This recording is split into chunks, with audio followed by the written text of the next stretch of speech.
We are back, and as promised, we don't talk probably enough about credit as we really should on this show, and, that's why I've been excited all day. David Murphy is here, Director of Operations with Credit Insider Club, which is credit repair. Well, David, I'm glad you're here. Thank you so much for having me. Yeah, so, tell me a little, how'd you end up in credit repair? I mean, 20 years is a long time to be in credit repair. I don't feel like people were talking about credit 20 years ago the way they do now. Well, actually... Granted, I was like 9 or 12, but... They've always been talking about it. Okay. It's just that now scores are even more important. And loans are much more difficult to get now. It used to be, if you had a 620 score, you could still get a decent loan. Now, you better have 680 to 720. Yeah, absolutely. So then, when you work with somebody in credit repair, or they go to you, I mean, how is a score derived when you talk about these numbers? Well, first off, I want to differentiate between FICO and the consumer score called Vantage that is out there. FICO score is basically the low end, 300 points, high credit, 850. Now, Vantage, which is the consumer score, goes from 501 to 990. All right? A lot of people are getting scores off the internet that are not FICO scores. They're Vantage scores. And so they come back and say, oh, yeah, I had a short sale, but I still have a 713. It's not the case. That's not a FICO score. So why is there different scores? The difference is that FICO is commercial, okay? It's commercially driven. It is used by insurance industry and the mortgage industry. People wanted to get access to their credit score, so they came up with the Vantage score. So consumers can go on the internet and get these scores. Unfortunately, a lot of people are unaware that the Vantage score is a different score than the FICO score. I would say many people are unaware. I mean, people don't think about it. They just think that, and a lot of people also think they have one credit score. Right. They got 3 credit scores. There's 3 bureaus. And a Vantage score. They have 4 now. They got 3 bureaus, Equifax, Experian, and TransUnion. Okay? Generally, mortgage lenders are going to take the high and the low and throw it out and take your mean score. Okay? Nowadays, like I said, you better have at least a 680 score or you're not going to get the best interest rates. Or 740 even. I mean, being in the mortgage business now, I mean, to really get the best rates, it's a 740. I mean, they're no joke, and it can cost you $30,000 over the life of your loan, if not more. That's right. It's pretty incredible. So, okay, so how do people go about finding their own credit score for free? Okay.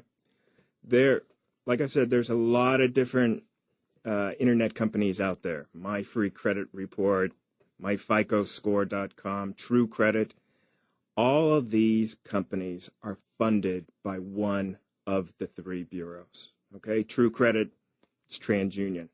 FreeCreditReport.com, the crazy commercials, that's funded by Experian. You want to go to annualcreditreport.com because it actually is free. You can get one of each of the 3 bureaus for free once a year. If you want a score, you're going to have to pay a little more for that. But again, it's going to be a Vantage score. It's not going to be a FICO score. You want a FICO score, then you're going to go to a mortgage company and get a credit report. And you're going to pay for that anywhere. But they're like $15. $30 yeah. To get all 3 credit reports. And it's a compendium of all 3 bureaus put together, 1 to 15 pages. You go to these on the internet, you're going to get a credit report that can be up to 89 pages long, and a lot of it is just gobbledygook. Yeah. So, okay, so people go on 89 pages, it's a long credit report. It is. You go to, you pull up annualcreditreport.com and you pull up your Equifax. 88, I mean, that's... I'm telling you. I believe you. I'm just saying it's long. I would rather look at a mortgage report. I hope people don't print it. Mortgage report. 89 pages, or at least do double-sided. I mean, then, you won't waste so much paper. A mortgage report is clean. It's going to show you open accounts, closed accounts, and derogatory accounts. In the credit repair business, I'm only concerned with the derogatory accounts. So, okay, so when you look at a credit report and you're looking at, what are the big things you're looking at then? You look at derogatories, right? People not making their payments on time. Late pays, collections, judgments, tax liens, charge-offs, foreclosure, short sales. One of the things I'm going to look at is if they have collections and whether or not they're paid or not.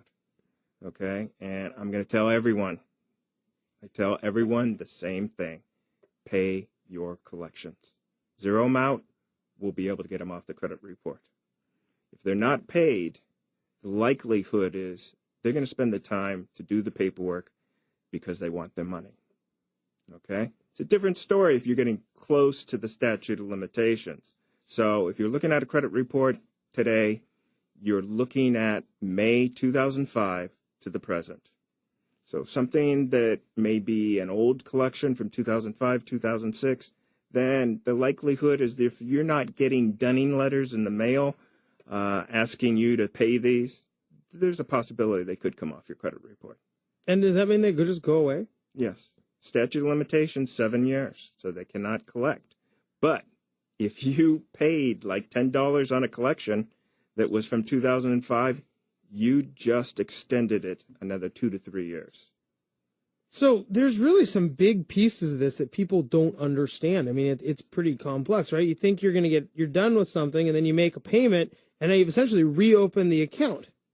Yeah, it's called zombie debt. Zombie debt. Hey, listen, the biggest problem is people are not educated on what shows up on their credit report. They get turned down and they're shocked, okay?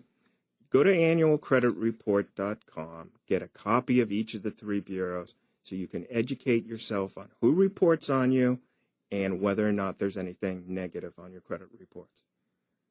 Anything can be fixed. So how do you, okay, so here's the interesting part. We have a couple minutes before we have to go to break. Again, we're here with David Murphy, Director of Operations with Credit Insider Club. When you say anything can be fixed, what does that mean? Basically, the information on your credit report has to be deemed accurate, current, and verifiable. If it is not, and it's deemed inaccurate, obsolete, or non-verifiable, then, in accordance with the Fair Credit Reporting Act of 1971, the item can be deleted off your credit report. But if you don't position yourself to ask and verify the information, then it's just going to sit there in the database waiting for that 7-year statute of limitations to expire. So the key is, if you're not sure about something on your credit report, then we better verify it. And if it's non-verifiable, it will come off your credit report. What do you mean by non-verifiable? It means somebody that doesn't respond to our dispute. Okay? So generally, how the process works is we're going to send out a dispute letter. It's going to go to the credit bureaus. Okay? They have 5 days to contact the different creditors that we're disputing. Those creditors then have 30 days to get the information back to the credit bureaus, and then they will send you an updated version of your credit report. That process takes 30 to 45 days. So if we were disputing something today, the likelihood is that your update would come in your mailbox between June 15th and June 30th. And then that update may be a deletion, may be an upgrade, depending upon if you were late on credit cards, 30, 60, 90 days late. The creditors have the onus to prove that you were 30 days late. So if you're only 29 days late, that's not 30 days late. Therefore, that item should be deleted off your credit report. So there's a lot of different angles you can take to really prove that these credit reports are correct. That is correct. And here's the other thing. A lot of times people will pay their collections, okay, whether it's parking ticket downtown and Alliance One. Somebody's got to pay $41 million. So, if you pay your tickets, whether it's a parking ticket, a doctor's bill, that's not going to come off your credit report just because you paid it. It's going to show a balance of 0 but it's telling creditors that you were sent to a collection agency. So our objective is, one, pay your bills, and then let us go after and try and get these items deleted off the credit report.